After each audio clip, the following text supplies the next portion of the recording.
我叫做鄭麗君博士，我係科學院副院長，嚟自應用健康科學系，我教生物醫學同埋理論課程嘅學生。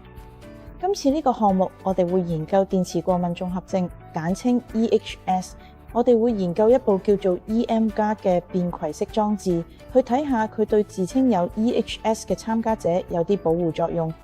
喺呢個項目入邊，參加者會攜帶呢部裝置3日，而佢哋喺攜帶裝置之前同之後，我哋會檢查佢哋嘅活血形態，觀察有啲紅血球前串狀形成。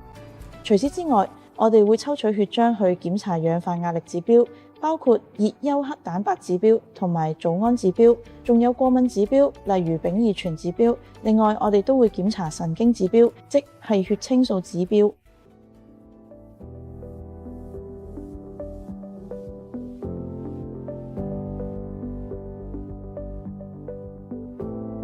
如果長時間暴露咗呢啲電磁場之下，會導致血液形態出現變化，咁樣就會導致紅血球淺串形成。一旦紅血球前串嘅血液入邊形成，就會令到氧氣運送不足，亦都會影響微血管循環。而當你微血管循環受影響嗰陣，就極有可能出現好多好容易被忽略咗唔明顯症狀同症狀。呢啲其實都係同電磁過敏綜合症 EHS 有關。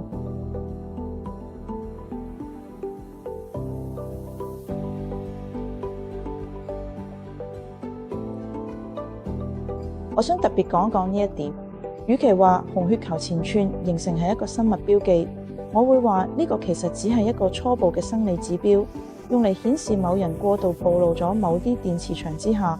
我哋正常嘅紅血球呢，表面係帶有負電荷嘅，咁所以如果長時間暴露咗太多電磁場之下，會令到呢啲電荷減少。喺排斥力減少之後，所有紅血球就會聚埋一齊，重疊堆積，形成所謂嘅淺串現象。所有紅血球聚埋一齊就會塞住血液循環，影響微血管流動。咁樣其實會令到血液正常流動出現障礙。